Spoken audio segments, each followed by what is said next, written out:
ನಮಸ್ಕಾರ. 516ನೇ ಕೆಂಪೇಗೌಡ ಜಯಂತ್ಯೋತ್ಸವಕ್ಕೆ ತಮ್ಮೆಲ್ಲರಿಗೂ ಕೂಡ ಆದರದ ಸ್ವಾಗತವನ್ನು ಬಯಸ್ತೇನೆ. ಈ ನಾಡನ್ನು ಕಟ್ಟಿ ಬೆಳೆಸಿದಂಥ ಸನ್ಮಾನ್ಯ ನಾಡಪ್ರಭು ಕೆಂಪೇಗೌಡರನ್ನು ನಾವು ಯಾವತ್ತೂ ಕೂಡ ಮರೆಯೋಕ್ಕಾಗಲ್ಲ. ನಾವು ಇವತ್ತೇನಾದರೂ ಕೂಡ ಇಲ್ಲಿ ಬದುಕ್ತಾ ಇದ್ದೀವಿ ಮತ್ತು ಈ ನಾಡಿನಲ್ಲಿ ಸಮೃದ್ಧಿಯಿಂದ ನಾವು ಬಾಳ್ತಾ ಇದ್ದೀವಿ ಅಂತಂತಂದರೆ ಅದಕ್ಕೆ ಕೆಂಪೇಗೌಡರೇ ಕಾರಣ. ಆ ಕೆಂಪೇಗೌಡರ ಒಂದು ಮುಂದಿನ ಏನು ಗುರಿಯನ್ನು ಇಟ್ಟುಕೊಂಡು ಈ ನಾಡನ್ನು ಕಟ್ಟಿದ್ರು ಅದೇ ರೀತಿ ಬಹಳ ಸಮೃದ್ಧಿಯಿಂದ ಬೆಳೀತಾ ಇದೆ. ಅವರ ಒಂದು ಧಾರಾಳತ್ವ ನಾವು ಯಾವ ಭಾಷೆನಲ್ಲಿ ಹೇಳಿದ್ರು ಕೂಡ ನಮಗೆ ಸಾಕಾಗಲ್ಲ. ಅದರಿಂದ ನಾವು ರಾಜ್ಯ ಒಕ್ಕಲಿಗರ ಸಂಘದ ವತಿಯಿಂದ ಪರಮ ಪೂಜ್ಯ ನಿರ್ಮಲಾನಂದ ಸ್ವಾಮೀಜಿಯವರನ್ನ ಮತ್ತೆ ಶ್ರೀ ನಂಜಾವಧೂತ ಸ್ವಾಮೀಜಿಯವರನ್ನ ಮತ್ತೆ ನಿಶ್ಚಲಾನಂದ ಸ್ವಾಮೀಜಿಯವರನ್ನ ಮತ್ತೆ ನಮ್ಮ ಮಾನ್ಯ ಉಪಮುಖ್ಯಮಂತ್ರಿಗಳು ಡಿ.ಕೆ. ಶಿವಕುಮಾರ್ ರವರನ್ನ ಮತ್ತೆ ಕೇಂದ್ರ ಬೃಹತ್ ಕೈಗಾರಿಕೆ ಮಂತ್ರಿಗಳಾದ ಕುಮಾರಣ್ಣ ಅವರನ್ನ ಎಲ್ಲರನ್ನೂ ಕೂಡ ನಾವು ಆಹ್ವಾನಿಸಿದ್ದೀವಿ. ಬೆಳಿಗ್ಗೆ 27ನೇ ತಾರೀಕು ಬೆಳಿಗ್ಗೆ 9 ಗಂಟೆಗೆ ನಾಡಪ್ರಭು ಕೆಂಪೇಗೌಡರ ಒಂದು ಪುತ್ಥಳಿಗೆ ನಾವು ಮಾಲಾರ್ಪಣೆ ಮಾಡಿ ಮತ್ತೆ ಪೂಜೆಯನ್ನ ಸಲ್ಲಿಸಿ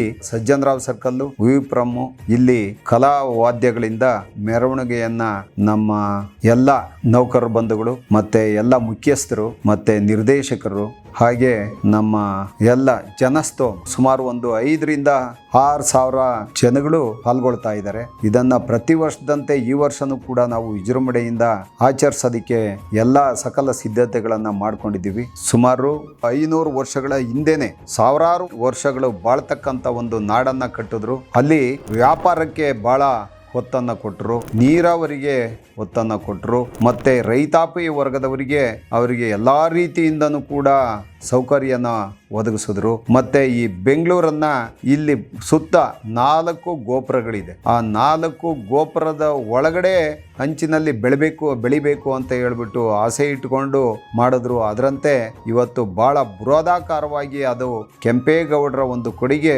ನಾವು ಅವಿಸ್ಮರಣೀಯ, ನಾವು ಮರೆಯೋಕ್ಕಾಗಲ್ಲ.